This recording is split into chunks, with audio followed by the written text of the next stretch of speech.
My manipulative sister-in-law betrayed me by filing for custody of my daughter, after babysitting, exposing shocking truths about her mental state. I have been with my husband Harry for almost 3 years now. I love his family. His mother is sweet and caring, and his father has always enjoyed talking with me, easily making me part of the family. When my husband and I were first dating, we had broken up for a few months due to some misunderstanding. However, when we got back together, his dad was the most excited to know that we had worked things out. There's just one person in my partner's family who hasn't really warmed up to me, and that's my sister-in-law, Sarah. She is Harry's oldest sister. Ever since I started dating my boyfriend, things with Sarah have always been a bit awkward. I have heard stories from other girls who've dated guys with sisters, and there's often some sort of power dynamic at play, but I had never experienced this until I started dating my husband. When Sarah was cold to me, I didn't let it bother me too much, especially because I felt like I fit right in with the rest of his family. Harry did eventually tell me why his sister was so possessive about him. You see, while they were growing up, their mother's health wasn't doing so well, and she was constantly in and out of hospitals. Their father was really distracted, taking care of their mother. His sister, who was older than him, felt like she was responsible for him. She would make sure he completed his assignments and would even cook for him. She would constantly tell him how she was his second mother and act like one too. She would not allow him to hang out with any girls, and he would have to ask for her permission before going out on a date. She would constantly call him and check up on him to make sure that he was okay. Sarah would also interfere in his relationships and fight with his exes, which meant a lot. Of girls would break up with my husband as they could not deal with his sister's nosiness. As they started growing up and their mother's health improved, Harry became more and more independent and stopped taking permission from his sister. She would constantly tell him to hang out with her, but he would refuse and go off partying with his friends. Sarah didn't like that, and had even gone so far as to install a tracking app on his phone so that she could find out where he was. On one occasion, she showed up at a party that Harry had gone to with his friends. She yelled at him for not inviting her, and basically embarrassed him in front of everyone. This led to a huge fight. And this is how Harry found out about the tracking app she had installed on his phone. He told their parents everything, and Sarah was scolded because of that. When Harry first told me about all this, I thought of breaking up with him and running away from all the craziness. I mean, this wasn't normal at all. However, I loved him, and I could not judge him based on his sister's actions. I mean, he was a victim in all of this as well, so I decided to stay. However, I have been really careful around her since that day.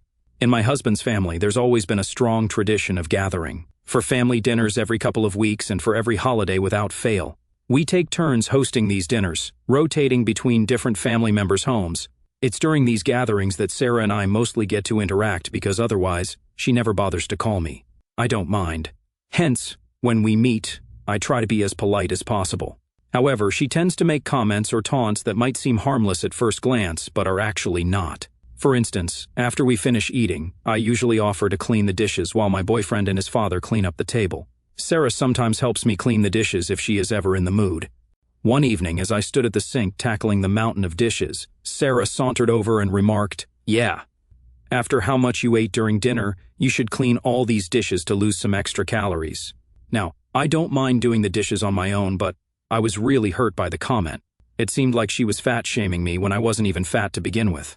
Her comment struck a nerve, and I replied back that maybe she should help me clean the dishes too because she has clearly put on some holiday weight. Hearing this, Sarah immediately started to yell at me for saying such an insensitive thing. When my mother-in-law, father-in-law, and Harry rushed over to check on us, she told them how shameless I was for calling her fat. I never called her fat to begin with, so I denied her accusations. In the end, she angrily left when no one came out to support her. She later texted me demanding that I apologize to her for everything, but I refused, telling her that I didn't think I said anything worth apologizing for. Ever since then, Sarah has hated me even more. She's been more and more rude to me when people are not around. When Sarah was getting married to her then-boyfriend Neil, she informed everyone during a family event about how she wanted all of us to keep our Christmas dates open because she was getting married somewhere around that date. I ignored her, as I had already made up my mind to not attend her wedding unless I was free that day. Later after dinner, we were all sitting, discussing trivial things when Sarah asked me loudly if I still planned on visiting my family that year. Usually, every year my family and I made a point to go on a trip together. Since we all live so far away and never get to see each other, I don't know why Sarah even asked me that because she hardly ever interacted with me. Nevertheless, I calmly replied that yes, I would be visiting my family at the end of the year. Sarah then questioned whether I planned on skipping her wedding. I assured her that attending her wedding wasn't an issue for me, but I needed to know the date in advance to coordinate with my family plans, as I only saw them once a year. However, Sarah wasn't satisfied. She raised her voice, accusing me of being selfish and claiming that this was why she had never liked me, since I always do what I want without thinking about other people. I tried to explain that I simply needed to know the date before committing, but Sarah persisted, accusing me of being ungrateful for everything her family had done for me. Her voice grew louder, and I could feel the discomfort of those around us. Attempting to defuse the situation, my mother-in-law intervened, reminding Sarah that I hadn't outright declined her invitation and it wasn't fair to expect me to cancel long-standing plans with my family, especially when they all saw each other monthly throughout the year. Sarah was still pissed but let it go. Later, Harry told me that what I did was very wrong and that I should drop plans with my family altogether for Sarah's wedding. I pointed out to him that I never asked him to accompany me to any family event, so he had no right to force me to attend the wedding of his sister when she clearly hates me so much. He argued back that it was my actions that had made her hate me and that I should resolve this issue with his sister, otherwise it would affect our relationship. In the end, feeling pressured and wanting to avoid further conflict, I sent Sarah a text apologizing for any misunderstanding and canceled my plans with my family. It was a difficult decision, but I hoped it would ease tensions within my partner's family. However, to my surprise, Sarah's wedding never took place that Christmas. Despite all the drama and upheaval caused by our disagreement, her marriage plans seemed to have fizzled out because of financial constraints. She had a court marriage the next year and a small reception in her backyard. I was so pissed at her that she created all this drama and I had canceled all my plans for nothing. Hence, I never attended her reception. Harry did insist on me attending, but I put my foot down, as I had had enough of his sister's drama. I also stopped going to their multiple family dinners every month. I only went for special holidays, otherwise I would ask Harry to go alone. He used to go but would then come back and complain about how he was bored without me. As time passed, he also stopped attending multiple family events. I don't think it was necessarily because of me, but before, he was available to his family at the drop of a hat. However, after we moved in, his priorities did change, like anyone's would. His sister would call him and ask about why he wasn't attending this dinner or that event, and he would tell her how he was tired or had too much work. However, I started hearing from some of my husband's cousins that my sister-in-law had been going around telling everyone how I was to be blamed for all of this. According to her, I was stopping Harry from meeting his family when it wasn't even true. I asked Harry to clarify the situation to his sister, as I didn't want to be used as a scapegoat. He agreed, and during the next family event he took it upon himself to confront Sarah. I wasn't privy to their conversation, but from what I later heard it erupted into a heated argument. Sarah accused me of being abusive towards Harry, claiming she had observed a pattern of narcissistic behavior in me over the years. She alleged that I was deliberately isolating Harry from his family, painting me as manipulative and controlling. When Harry defended me, telling her how I always encouraged him to participate in family events, Sarah dismissed it, saying I was just manipulative and he could not see it. She hurled insults at me, questioning my character and suggesting that Harry deserved better. Despite Harry's attempts to reason with her and defend our relationship, Sarah grew even more incensed. She berated him, accusing him of being blinded by love and unable to see how I was supposedly using him for his money and looks. The confrontation left Harry really shaken up, and he came back home to tell me that he was done with his sister altogether. For months he blocked her and didn't let his mother-in-law and father-in-law guilt him into talking to her. However, things changed when we found out from relatives that my sister-in-law was pregnant. My mother-in-law and father-in-law had an intervention for Harry and pleaded with him to mend things with his sister before she gave birth. Harry had no choice but to agree, and he had a few lunches with his sister after that where they talked things out. Everything was okay between them. However, she never once apologized to me for how she had talked about me. When I pointed it out to Harry, he told me to just let things go since she's going to be a mother soon and hopefully will grow up. I wish that was true. After my sister-in-law, Sarah, gave birth to her son, her neediness seemed to escalate. She began frequently calling Harry to babysit her baby. She would tell him how she and her husband needed to work to support the baby, so the least he could do as a brother was take care of his nephew. However, Harry, feeling apprehensive about looking after an infant alone, would often check in with me first. Sometimes I would agree, and we both would babysit his nephew together. but Sarah's demands for babysitting kept growing. As time passed, Sarah's reliance on us to watch her son, Van, became increasingly frequent and demanding. Whether she needed to run errands, attend appointments, or simply take a break, she would always turn to Harry to babysit. It reached a point where it seemed as though she expected him to fulfill the role of Van's father. However, Harry wasn't the only one looking after her child. It was me, too, and I didn't want to give up my free time to look after a baby. It was exhausting. Hence, after a point, I started to decline to babysit. Whenever I declined, Harry would also refuse to babysit Van, much to Sarah's frustration. It's important to note here that I never told Harry that he wasn't allowed to look after his nephew, and I would in fact repeatedly urge him to step up and take responsibility without relying on me all the time. However, Harry would try to justify his hesitation by citing his lack of experience with infants as a reason for not looking after his nephew all alone. I'm sure my sister-in-law blamed me for this as well because she resorted to manipulation tactics. She would guilt-trip Harry by saying things like, "My kid really wants this," or "It would mean so much to so-and-so if you did this." She would also start throwing out random dates and asking if he had any plans without providing any context, attempting to trap us into agreeing to things with her. If Harry told her that we were free, she would then tell him how she had plans with her friends, and would drop the kid off at our place, which meant we would be forced to babysit. When Harry and I were planning our wedding, Sarah never once called me to congratulate us. However, during a family dinner where I was in attendance, she demanded that Harry and I should pay for a nanny to look after her son during the event because she wanted to be able to drink and enjoy herself without having to worry about her child. Harry refused, telling her that it wasn't our responsibility to cover the cost of childcare for her son and that if she didn't want to bring him, she could make arrangements with her husband's family to look after Van. Sarah claimed that she didn't trust her husband's family enough to leave her son with them. When her husband, Neil, overheard that they had an argument with Neil telling her how absurd she was being and that his parents would be more than willing to look after Van for that night. During a conversation with my mother-in-law about my wedding dress, I excitedly showed her some pictures. The dress was really beautiful, and it was honestly my dream dress. However, Sarah interjected with a comment about how it was all such a waste of money and boasted about how she had been smart enough to get married in court. My mother-in-law gently reminded her that she hadn't had any other choice because of her financial constraints, which is why she opted for a courthouse wedding. Sarah became defensive, insisting that she could have chosen a different venue but decided against it since she wanted to be a good wife and not squander away her husband's money. She then turned to me, implying that not every woman could make sacrifices like she had. I calmly informed her that both Harry and I were contributing equally to the wedding expenses, so I was actually being an even better wife by not solely relying on my husband for everything. This seemed to infuriate her, and she spent the rest of the evening sulking with a childish scowl on her face. When I went to my bachelorette party with my friends in Vegas, we all had a great time and posted lots of pictures.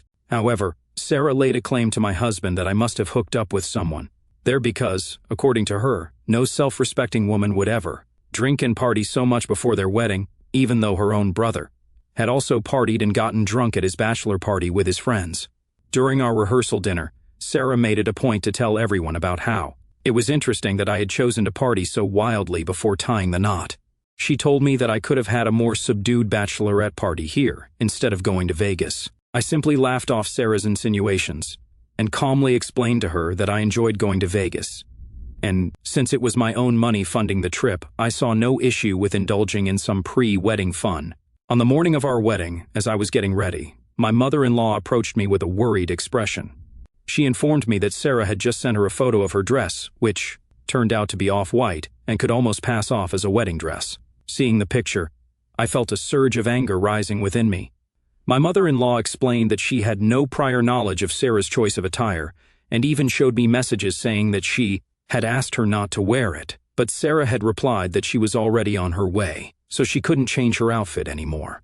I don't know what would possess someone to wear an off-white dress to someone else's wedding, and I knew that she was doing this knowingly. Fuming with frustration, I called Harry and asked him to handle the situation, as I didn't want to confront his sister on our wedding day. Harry intervened, and with the help of his father, they swiftly resolved the issue. Harry's father had to rush out and purchase a new dress for Sarah, insisting that she change before she would be allowed into our wedding venue. I was relieved that they handled the situation immediately. However, I never forgave her for that. During the reception, Sarah approached me and accused me of being a controlling bride. telling me how I was just jealous for making her change into a different dress. I told her that I was fed up with her gaslighting and manipulation, and that I had enough of her games. I told her that I had no interest in entertaining her childish behavior any longer. Harry also stepped in, coming to my defense and reprimanding his sister for her insensitivity on our wedding day. He pointed out how embarrassing it would have been if she had actually arrived at the wedding wearing that off-white dress. Sarah didn't expect Harry to talk this way with her, so she started to cry her crocodile tears, and eventually she left the reception. Before departing, her husband, Neil, approached me and offered a sincere apology for everything. He told me how he had also asked Sarah to not wear the dress, but she had insisted on wearing it. This only proved my suspicion that she had wanted to jeopardize my big day. Since that day, the relationship between Sarah and me remained strained. It wasn't until my daughter Mary was born that we started to see a glimmer of hope for reconciliation. The arrival of a new family member seemed to soften Sarah's demeanor, and she apologized to me when she came to visit me at the hospital. She showed genuine interest and care towards Mary.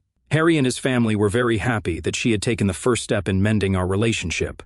I thought Sarah would have matured and grown up, since I had grown tired of fighting with her. Over time, I have encouraged my daughter to spend time with Sarah's sons since they are cousins, and I want them to be close. Sarah and I sometimes even hang out so that our children can play together. We would talk about our lives and our husbands. This is how I also know that Sarah has been trying to have another child for quite some time. She has told me privately that she has always wanted a daughter so she can buy her daughter cute dresses and take her out shopping. While I understand the longing for a specific gender, I would always tell her that she can't control the gender of her baby, so she should not stress about it too much. On various occasions, I have noticed Sarah always hugging and kissing my daughter during family events. My daughter isn't as touchy-feely as others, so she gets very awkward and starts to cry. However, I never thought much about it until now. Recently, my mother fell ill and was hospitalized, leaving my father to care for her alone. Harry, my mother-in-law, father-in-law, and I made plans to fly in and visit her while they would stay for only 4 days. I would be staying there for 2 weeks to support my father and be there for my mother during her recovery. Harry would be taking care of our daughter during our absence.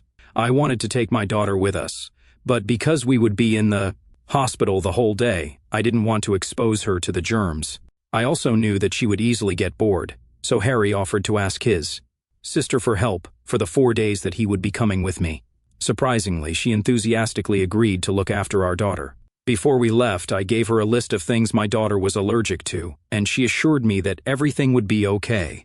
As we landed at our destination and waited to collect our luggage, I received a call from an unknown number. Assuming it was the hospital, I answered, but it was Child Protective Services on the line. My heart pounded in my chest as CPS demanded to know our whereabouts and why we had left our daughter in someone else's care. I explained that we were visiting my mother with my husband and had arranged for our daughter to stay with his sister.